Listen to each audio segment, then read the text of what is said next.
Então vamos falar agora da consequência. Qual que é a consequência da gente ter uma boa macroeconomia, da gente ter uma boa vitrine?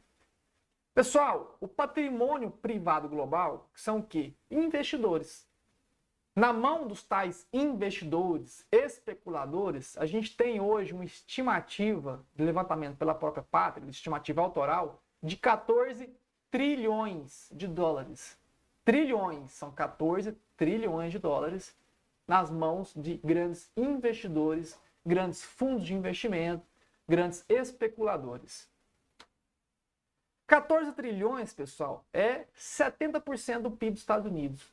É uma vez o PIB da China, é tudo que é produzido, gerado dentro da China durante um ano, é 10 vezes o PIB brasileiro anual. É 35 vezes o PIB dos hermanos, dos manitos argentinos. E a gente viu muito bem quais são os efeitos, né, da gente ter políticas sociais aplicadas, deixando a economia de lado, olhando para o nosso vizinho argentino. Olha o buraco que eles se meteram. 35 vezes o PIB da Argentina é o patrimônio privado global hoje. E é 3.500 vezes o PIB da Serra Leoa. Serra Leoa, que é um dos menores PIBs aí do planeta, pessoal. Só trouxe aqui como, enfim, só para ressaltar o quão grande é, de fato, o patrimônio privado global. Esses 14 trilhões, pessoal, compraria tudo que a China produz em produtos e serviços durante um ano dentro da China, compraria 10 anos de produto gerado no Brasil, 35 anos de produto gerado na Argentina e compraria ali 3 milênios e meio da Serra Leoa. Tá bom? Só para a gente ver a dimensão, o quão grande é esse patrimônio privado global. Pessoal, então, esse grande capital, né, esses 14 trilhões de dólares no planeta, eles sempre sofrem flutuações. Né? Esses investidores estão procurando sempre uma nova fonte de investimento, procurando oportunidades. E este gráfico aqui é o gráfico do investimento estrangeiro direto dentro do Brasil. Então, tudo que entra, tudo que sai no nosso país de estrangeiros, capital de estrangeiros que vão sendo alocados aqui ou não, tá bom? Então, isso aqui é o gráfico anual, né? O gráfico semanal desde 2012 de como comporta na entrada ou saída. Quando a gente vê esse gráfico subindo, quer dizer o quê? Tem mais dinheiro entrando no Brasil do que saindo. Quando a gente vê esse gráfico caindo, dinheiro mais saindo do que entrando. Olha esses picos aqui que eu quero mostrar para vocês. Esse primeiro pico, pessoal, foi o Wesley Day, lá em 2015, quando lá a gente teve aquelas delações, né, da JBS, delatando lá talvez um dos maiores esquemas de corrupção do planeta. Não vou dizer do Brasil, porque do Brasil não tem nenhum nem comparado, mas talvez um dos maiores esquemas de corrupção do planeta. Foi começou, né, a ser encabeçado, começou a ser divulgado, não investigado. Ele já estava sob investigação há mais de ano. Então ele foi exposto, né, nas mídias sociais lá na reta final de 2015, onde a gente teve o tal do Wesley Day. Foi quando foi tudo exposto na mídia, né? Jogou lá a tal do, não vou falar a palavra, mas jogou trem no ventilador e espiticou por todo lado. Então, de fato, a gente teve uma grande aversão, a gente teve um grande problema no Brasil, as bolsas deterioraram. Porém, pessoal, o investidor no Brasil viu aí uma grande oportunidade de alocar recursos no Brasil quando as bolsas estavam baratas, né? Os ativos brasileiros todos estavam caindo, o dólar subiu, explodiu, a gente tinha a bolsa financeira brasileira caindo com muita agressividade. Os investidores, espera aí, opa, tá barato.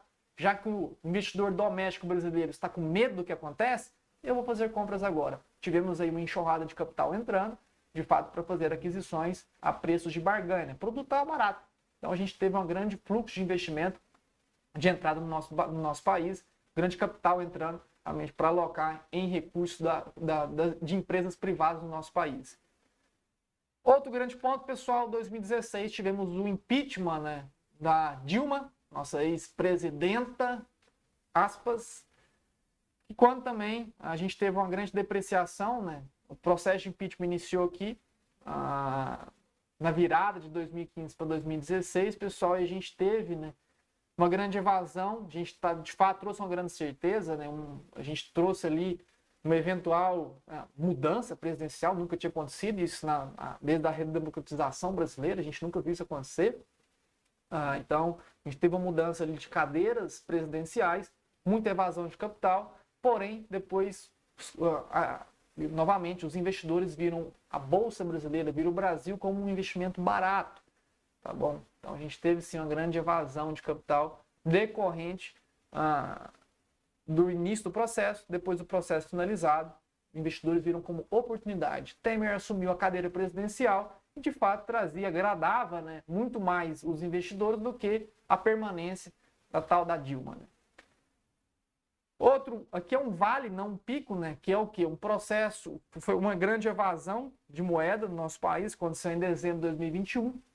Isso aqui, pessoal, foi uma política criada por Paulo Guedes, lá em 2019, que era a tal da compensação do overhead bancário. Paulo Guedes criou riqueza, pessoal, criou sua fortuna, né, no setor bancário, né, ele foi um banqueiro bem-sucedido, e ele entende muito bem os mecanismos das grandes instituições bancárias, né, no nosso país. Em 2019, antes da pandemia, ele criou o tal do overhead. Ele criou a tributação, né, a obrigatoriedade contábil dos bancos, que ele obrigava, né, banco a pagar mais imposto. Os bancos, eles criam proteções financeiras fora do Brasil, a fim de liquidez e barateamento dos custos, né? Mais barato fazer proteções fora do Brasil do que dentro, por conta tributária. Então, esses bancos sempre fizeram isso. Esse processo de tributos está sofrendo algumas mudanças, né? A gente pode baratear muito e trazer esse capital para dentro do Brasil, mas até então os bancos protegem contra a nossa moeda fora do Brasil. E em 2019, o Paulo Guedes criou um mecanismo de obrigar os bancos a reverterem, né, todo ano contábil, essa proteção fora do Brasil, que é chamada de overhead, é a palavrinha bonita em inglês para descrever essa proteção fora do Brasil. Na reversão, os bancos precisam emitir remessas de envio fora do país, tributada pelo Banco Central, ou seja, Paulo Guedes criou um mecanismo de obrigar o banco a reverter proteção e tributá-los, né, aumentando a Receita Federal.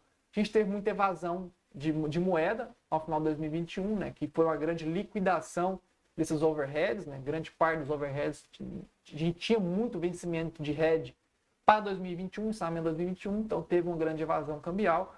Normal, processo normal, pessoal, não foi um processo estimulado por economia, foi um processo estimulado por novas legislações tributárias, né? Então, tá bom, foi política tributária aplicada que criou essa geração, essa evasão de capital.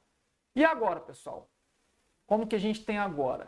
O Brasil volta a crescer a entrada de dinheiro. Sempre que sobe, tem mais dinheiro entrando que saindo. Sempre que cai, tem mais dinheiro saindo do que entrando. No atual momento, pessoal, a gente tem muito capital, né, entrando no país, estimulado principalmente por essa vitrine. A vitrine brasileira está extraordinária. O que impede essa vitrine são eleições. O que está bom hoje é mérito do atual governo, atual equipe administrativa, atual equipe econômica. Então, o mercado entende que os méritos são creditados ao atual governo. Porém, o que impede a manutenção do que está bom hoje são as eleições essa semana. Aí no domingo a gente tem novas eleições, onde o mercado teme, né, uma mudança de governo. Esse temor de mudança de governo gera reações de quê? De que, opa, o que está bom pode sofrer mudanças, pode trazer do que está bom, pode mudar para algo que poderá estar ruim no futuro. Então a gente tem sim a entrada de muito capital e o que impede que essa entrada seja ainda mais agressiva é a incerteza do que vem pela frente. É a incerteza de quem vai assumir a cadeira presidencial a partir do dia 1º de janeiro de 2023. A gente vai ter essa resposta agora no domingo, porém até lá o mercado não consegue acelerar o processo de investimento dentro do nosso país. Tá bom? Então o que tem impedido que esse processo se torne ainda mais agressivo, que em grandes investidores, né, capital privado entre com mais intensidade dentro do nosso Brasil, é, de fato, uma incerteza no âmbito eleitoral.